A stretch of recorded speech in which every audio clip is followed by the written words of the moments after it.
Confused.com was a phenomenal experience. When you get the opportunity to create something that ultimately completely disrupts the whole insurance market and the way that people purchase insurance now, when I look back on what we actually did, it was absolutely game-changing, and the journey was phenomenal. So really, my role was to convince the insurance companies that this was the new way forward. This is how consumers were going to buy insurance in the future. The governance around most organizations today, businesses, government, third sector, is based on what's already happened, not what's coming. So the startling realization is that we don't value being ready in society at any level. The share price of businesses, the returns of businesses are nothing to do with being ready for what's coming. So most of my focus now is on saying, how do we weave together the networks of organizations who can help communities, SMEs, corporates, business understand the risks ahead around climate, around nature, but also around things like AI, and recognize what role they've got to play on a day-to-day basis. Family's not always blood. Your family can be your best friends and the people who look after you and spend time with you and want to be with you. So when they say blood is thicker than water, I don't believe that. I have amazing friends. I've got a soul sister which I adore. I could tell her anything and I trust her. So I've got a close group of friends which I completely trust. I wouldn't trust my family with anything.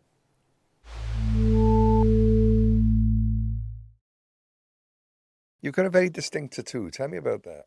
I had Zeus tattooed on my hand. He's a great god of thunder because I'm my own god and I'll dictate my future. So it's a bit of a reminder to me that I'm okay and I'm going to control myself and I'm going to control my future and I'll look after my family because I'm the god in my life. That's it. You always have been, though. I mean, 2 children by the time of 22 and 3 or 25 and I had to earn money. There was no denying it. It was either crime or it was working. Well, I know people who were naughty people, they've been to prison, all types of stuff, and I was asked to do bits and pieces, and I didn't ever do it, but I thought about it. I'm not going to lie, I know somebody did a post office robbery, and he asked me to be a getaway driver. And I was 24, and I was really skint. And it's only really 23, 24 when I was sitting back and writing something for my children about me, because obviously I won't be there for their future, so telling them a bit of my story, where I actually started to realise they were pretty big achievements. But at the time, my mindset, I was just, right, what's next? That's done. That's in the past. Move forward, really. It's been quite a learning journey for me in that route.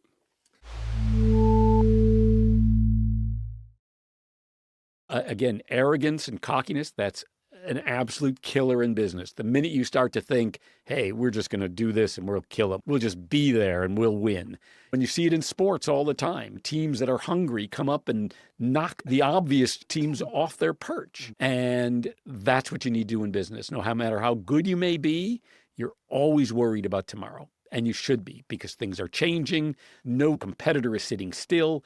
You need to be worried. And if you're worried, not paranoid, but worried, you start to think, how can I do better? How can I improve this? How can I improve that?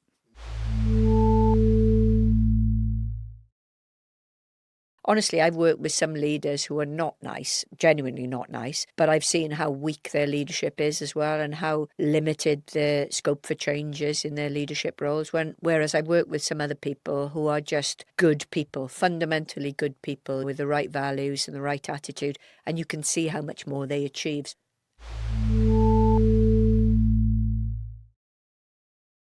At the peak, somebody I loved and trusted within my organisation betrayed me. And I gave them a second chance and they betrayed me again. And it resulted in a court case for 20 years that stopped me being able to work for 20 years. My income stopped, everything, the drawbridge came down. So I did anything and everything to make a living. And my friend had a wood shop. And I would go in there French polishing in his wood shop. But I'd be in the wood shop and St. Elmo's would come on the radio. And then everybody in the wood shop would look around at me.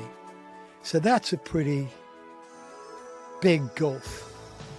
And I would have thought, good on you, boy. You're one of us, you know.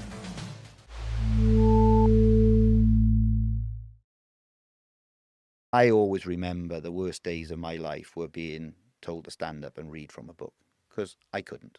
You get bullied for it because you're thick and all the rest of it. I still can't spell today. I don't actually see that as the worst thing in the world, because I actually see things much clearer when it comes to many other things than other people. And that is the difference. So we're not all wired in the same way. And thankfully we're not. I'm fortunate that I don't have the dyslexia side on the numbers, because I've been an accountant for many years. I've probably read one book in my life.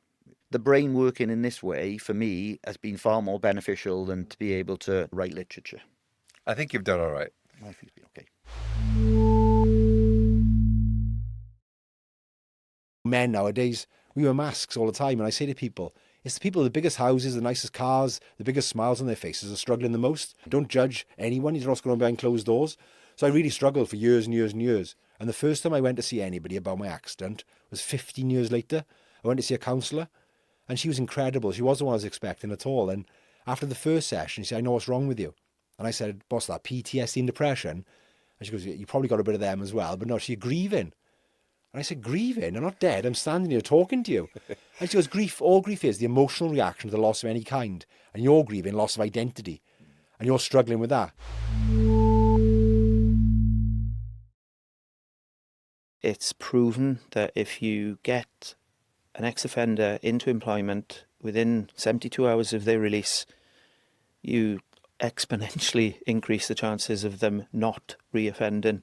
And that's only a good thing, right? Because you start to break those community, family links where my grandfather was in prison, my dad's in prison, therefore I'm going to be in prison. And you can break those links. You can give people new, fresh opportunities. And we've had some brilliant success. We do the unthinkable. And the reason this works is because we're not bound by bureaucratic red tape.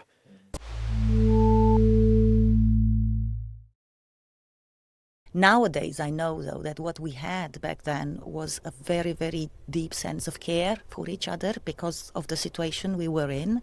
There was a very deep understanding, a genuine love, support, and a huge spirit of solidarity. And nowadays, I still draw onto that fact, and that joy of that little that we had was actually very important. And if you look at it through another lens, it was not that little at all.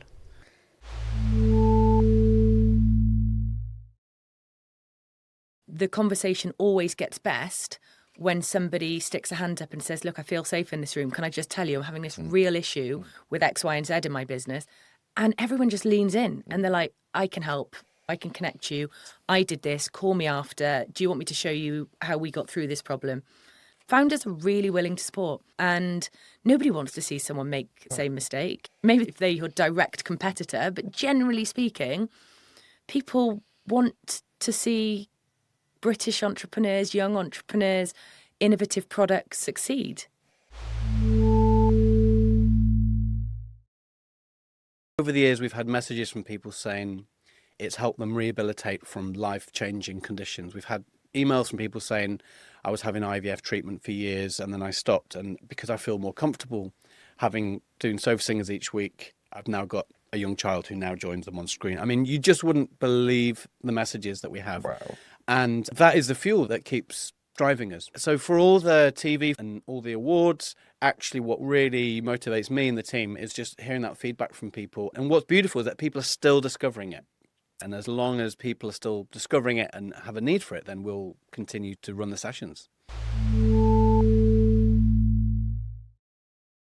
If we look after ourselves better, we'll probably look after our environment better, which means we'll look after ourselves better, and it just keeps going. Whereas at the moment, we're so disconnected from nature, from green and blue spaces, because we're not connected to it in the way that I guess in eons ago we would have done. That disconnection means that we're then making the wrong behavioural choices. We're relying on computers and phones and alcohol and drugs and all the things that are creating ill health in us.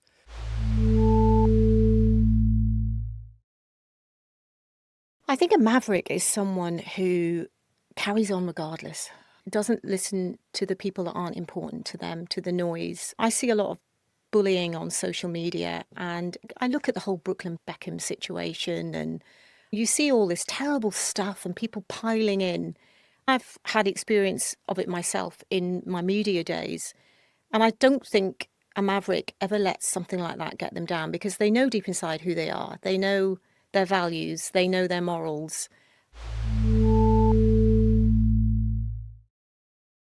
We bootstrapped it. We nearly went bankrupt twice. We were too far ahead of the curve.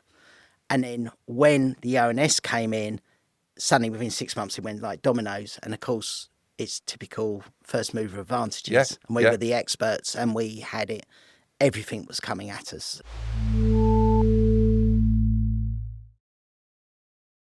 If you can master sleep, then you've got a head start when you're trying to tick off all the other habits. Because if you're tired, you'll eat shit food.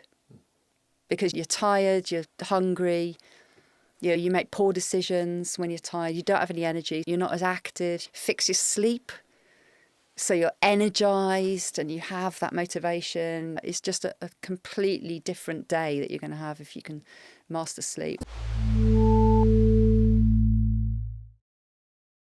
I got the bug for hospitality because you can make somebody smile. And my job, and I tell my team this, has always been to make them feel better when they leave than when they arrive. And if you do that in business, you're halfway there. If I'm walking down the street and somebody says, "Hi Giovanni, we ate in your restaurant last week," my stomach turns at first. And I say to them, "Did you have a nice time?" "We loved it." And honestly, that to me is worth more than anything in the world,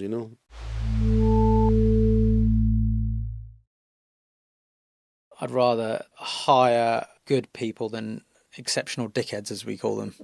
Good, hard-working people that you can get to a certain point on skill set and experience than having kind of a few exceptional people that are just going to rip the culture apart and make it not a fun place to work. We just grossly underestimate how conditioned we have all been, how wounded and how bruised and how beaten down the wild part of us has been since we were 1 week old. It's just sad. It's actually incredibly sad, but it's also beautiful. And this is what I talk about a lot, is the best part about this conversation is rediscovering, reigniting, reclaiming that aliveness in you isn't about becoming someone new. What I fell in love with in accountancy was the numbers tell a story. It's not about what they say on a page. That's the really boring bit. Actually, those are the things that help you understand a business, understand an entrepreneur. You can see, they're like the kind of rings on a tree. You can see what's happening in a business from those numbers. And that, for me, is the really interesting bit.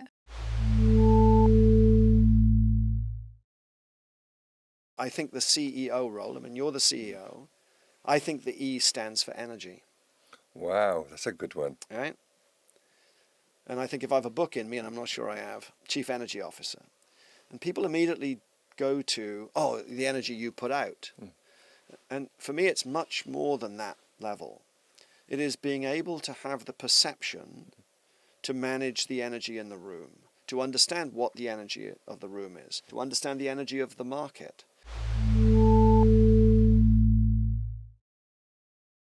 I can be impressed by a Monet and I can be impressed by the big kit that we've got in Big Pit. But when I saw this sort of clam in a box, I wasn't wowed, if I'm honest. And then Caroline just started telling me the story. Said that clam was 400 years old. That clam saw Michelangelo paint the Sistine Chapel. It lived through the French Revolution. It lived through the First World War. It knew our royal family. And here it is, sitting in a glass box in Cardiff. And I thought, one, yeah, the clam's pretty cool. But secondly, I thought, my word, this is just one colleague among 700, and the power, the commitment to the story and to what it means for Wales. I thought we can do amazing things here. Season 2 of Inside the Maverick Mind starts September 7th. Subscribe now on YouTube, Apple and Spotify to catch it when it drops.